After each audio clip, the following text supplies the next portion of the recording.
So yeah, there's a lot of fakers out there and that's depressing, right? I feel like sex toys in the bedroom with your partner, it just allows you to be so satisfied sexually and there's nothing wrong with it. And I think there's a lot of shame when it comes to using sex toys and that in itself is a real shame.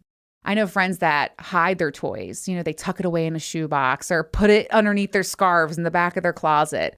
And I have friends that hide them and don't tell their partner that they use them. And to me, it's such a missed opportunity for both of you to be fulfilled in the bedroom. So talk about sex toys with your partner, introduce them. And listen, I agree. Baby steps. Like, it's not just like, hey, welcome, like me, like coming in and there's like toys charging everywhere. It's like an arsenal. Like that's a little intimidating. Okay.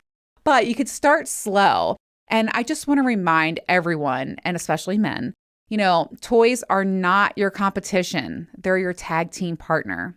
Use them. You will boost both of your sexual pleasures in the bedroom together. And you're going to want to do it more often because you're getting so much satisfaction out of it. So, number 8, reason why you should love sex toys, it takes the pressure off. Okay, 7th reasons why you should love sex toys is so you can get to know your body. Let me ask you a question. How is someone else going to make you come when you don't even know how to do it yourself, right?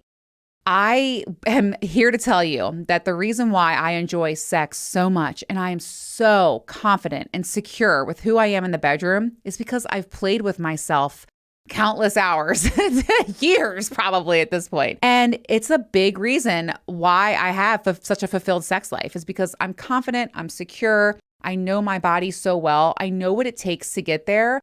I'm not faking orgasms. I'm not leaving unsatisfied. And that's huge. You know what I mean? I have a pro tip for you, and it's to use a mirror with your toy. Use a mirror, explore yourself, get to know yourself, find out what you like. And also watching a toy slide in and out of you, it's fucking hot. Okay. And like even seeing yourself, there's a couple times where I'll break character and I'll be like, oh, that's like fuck. Like, look how fucking hot that is. What I'm famous for saying is like after I'm, when I'm jerking off or masturbate or whatever I'm doing, you know me, I like to get fucked after I come.